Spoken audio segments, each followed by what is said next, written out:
ರಾಜ್ಯದಲ್ಲಿ ನೂತನ ಸರ್ಕಾರ ಅಸ್ತಿತ್ವಕ್ಕೆ ಬಂದಿದೆ. ಮುಖ್ಯಮಂತ್ರಿಯಾಗಿ ಡಿಕೆ ಶಿವಕುಮಾರ್ ಪ್ರಮಾಣ ವಚನ ಸ್ವೀಕರಿಸಿದ್ದಾರೆ. ಸಂವಿಧಾನದ ಪುಸ್ತಕ ಹಿಡಿದು ಡಿಕೆಶಿ ಪ್ರತಿಜ್ಞಾವಿಧಿ ಸ್ವೀಕರಿಸಿದ್ದಾರೆ. ಕೆಲವರು ದೇವರು, ಅಂಬೇಡ್ಕರ್, ಬಸವಣ್ಣನ ಹೆಸರಲ್ಲಿ ಪ್ರಮಾಣ ವಚನ ಸ್ವೀಕರಿಸಿದ್ರೆ, ಡಿಕೆ ಶಿವಕುಮಾರ್ ಮಾತ್ರ ವೀರ ಗಂಗಾಧರ ಅಜ್ಜನ ಹೆಸರಲ್ಲಿ ಪ್ರಮಾಣ ವಚನ ಸ್ವೀಕರಿಸಿದ್ದಾರೆ. ಹಾಗಾದ್ರೆ ಯಾರು ಈ ಗಂಗಾಧರ ಅಜ್ಜಯ್ಯ? ಇವರಿಗೂ ಡಿಕೆ ಶಿವಕುಮಾರ್ಗೂ ಇರೋ ನಂಟೇನು? ಹೌದು, ಯಾರು ಈ ನೊಣವಿನಕೆರೆ ಅಜ್ಜಯ್ಯ?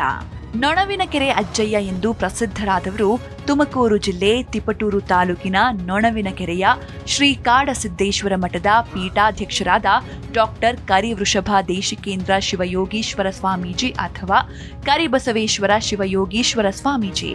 ಭಕ್ತರು ಅವರನ್ನ ಪ್ರೀತಿಯಿಂದ ಅಜ್ಜಯ್ಯ ಅಂತ ಕರೀತಾರೆ. ಈ ಮಠಕ್ಕೆ ಸುಮಾರು 500ಕ್ಕೂ ಹೆಚ್ಚು ವರ್ಷಗಳ ಹಳೆಯ ಇತಿಹಾಸವಿದೆ. ಪಾಶುಪತ ಅಥವಾ ವೀರಶೈವ ಸಂಪ್ರದಾಯಕ್ಕೆ ಸೇರಿದ್ದು ಕಾಡಿನ ಮಧ್ಯದಲ್ಲಿರೋದ್ರಿಂದ ಕಾಡಸಿದ್ದೇಶ್ವರ ಮಠ ಅಂತ ಕರೆಯಲಾಗುತ್ತೆ. ನೊಳಂಬರಾಜರ ಕಾಲದ ಶೈವ ಕೇಂದ್ರಗಳಲ್ಲಿ ಇದು ಕೂಡ ಒಂದಾಗಿತ್ತು. ಸಿದ್ಧಲಿಂಗೇಶ್ವರ ಸ್ವಾಮಿ ಅಥವಾ ಕಾಡಸಿದ್ದೇಶ್ವರ ಸ್ವಾಮಿ ಜಗತ್ತು ಸುತ್ತುತ್ತಾ ತಪಸ್ಸು ಮಾಡ್ತಿದ್ದಾಗ ಹಾಗಲವಾಡಿ ಪಾಳೇಗಾರ ಮುದಿಯಪ್ಪ ನಾಯಕ ಬೇಟೆಗೆ ಬಂದು ತಪಸ್ಸಿನಲ್ಲಿದ್ದ ಸ್ವಾಮಿಯನ್ನ ಪ್ರಾಣಿ ಅಂತ ತಿಳಿದು ಬಾಣ ಬಿಡ್ತಾನೆ. ಆದ್ರೆ ಅವರಿಗೆ ಬಾಣ ತಾಗಿದಾದ್ರೂ ಏನೂ ಆಗ್ಲಿಲ್ವಂತೆ. ಬಳಿಕ ಕಾಡಸಿದ್ದೇಶ್ವರರನ್ನ ನೋಡಿ ತಪ್ಪಿನ ಅರಿವಾಗಿ ಮುದಿಯಪ್ಪ ನಾಯಕ ಕಣ್ಣೀರಿಟ್ನಂತೆ. ಕೊನೆಗೆ ಆತನನ್ನ ಕ್ಷಮಿಸಿದ ಕಾಡಸಿದ್ದೇಶ್ವರರು ಅನುಗ್ರಹಿಸಿದರಂತೆ. ಮುಂದೆ ಆತನೇ ಮಠ ಹಾಗೂ ಗದ್ದುಗೆ ನಿರ್ಮಿಸಿಕೊಟ್ನಂತೆ. ಒಂದು ಮಧ್ಯರಾತ್ರಿ ಕಾಡಸಿದ್ದೇಶ್ವರರು ಸುವರ್ಣ ಪಲ್ಲಕ್ಕಿಯಲ್ಲಿ ಶ್ರೀಗಳನ್ನ ಹೊತ್ಕೊಂಡು ಗದ್ದುಗೆಗೆ ತಂದಾಗ ಅಲ್ಲಿ ಕರ್ಪೂರ ದಗ್ಗನೆ ಹತ್ತಿಕೊಳ್ತು. ಆಗ ಶ್ರೀಗಳು ಅಲ್ಲಿಂದ ಅದೃಶ್ಯರಾದ್ರಂತೆ. ಇದೇ ಮಠದ ಮೂಲ ಗದ್ದುಗೆ ಎನ್ನಲಾಗಿದೆ. ಸದ್ಯ ಕರಿವೃಷಭ ದೇಶಿಕೇಂದ್ರ ಶಿವಯೋಗೀಶ್ವರ ಸ್ವಾಮೀಜಿ ಮಠದ ಪೀಠಾಧಿಪತಿಯಾಗಿದ್ದಾರೆ. ಕರಿವೃಷಭ ಸ್ವಾಮೀಜಿ ಭವಿಷ್ಯ ಹೇಳೋದ್ರಲ್ಲಿ ಸಿದ್ಧಹಸ್ತರು ಅಂತ ಖ್ಯಾತಿ ಪಡೆದಿದ್ದಾರೆ. ಸ್ವಾಮೀಜಿಗಳು ಭವಿಷ್ಯ ನುಡಿಯೋದು, ಜಾತಕ ದೋಷ ನಿವಾರಣೆ, ಹರಕೆಗಳು ಫಲಿಸೋದು ಎಂಬ ನಂಬಿಕೆ ಭಕ್ತರಲ್ಲಿ ವ್ಯಾಪಕವಾಗಿದೆ. ಮಠದಲ್ಲಿ ಉಚಿತ ಸಾಮೂಹಿಕ ವಿವಾಹ, ಧರ್ಮ ಕಾರ್ಯಗಳು ನಡೆಯತ್ವೆ. ಈ ಮಠಕ್ಕೆ ಜನಸಾಮಾನ್ಯರಷ್ಟೇ ಅಲ್ಲದೆ ಚಿತ್ರನಟರು, ಉದ್ಯಮಿಗಳು, ರಾಜಕಾರಣಿಗಳು ಸೇರಿದಂತೆ ಹಲವು ಗಣ್ಯರು ಭಕ್ತರಾಗಿದ್ದಾರೆ. ಮಾಜಿ ಸಿಎಂ ದಿವಂಗತ ಎಸ್.ಎಂ. ಕೃಷ್ಣ ಈ ಮಠದ ಭಕ್ತರಾಗಿದ್ರು.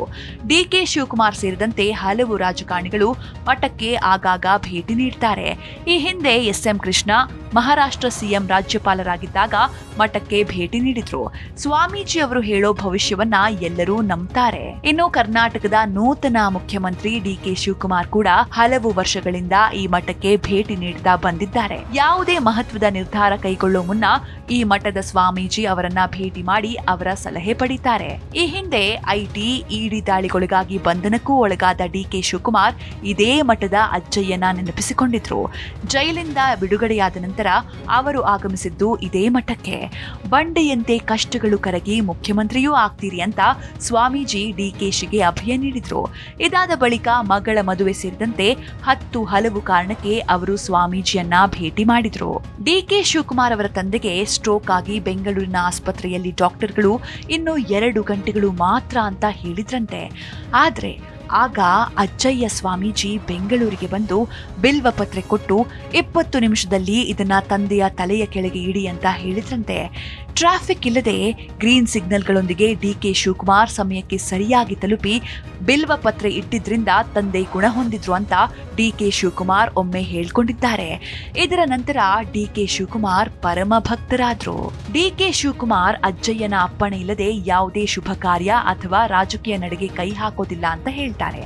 ನಾಮಪತ್ರ ಸಲ್ಲಿಕೆ, ಅಭ್ಯರ್ಥಿ ಆಯ್ಕೆ, ಚುನಾವಣಾ ಫಲಿತಾಂಶದ ನಂತರ ಆಶೀರ್ವಾದ ಪಡೆಯೋದು, ಪ್ರಮಾಣ ವಚನದ ದಿನಾಂಕ ಸೂಚನೆ ಇತ್ಯಾದಿ ಎಲ್ಲದರಲ್ಲೂ ಅವರ ಮೇಲೆ ಸಂಪೂರ್ಣ ವಿಶ್ವಾಸವಿಟ್ಟಿದ್ದಾರೆ.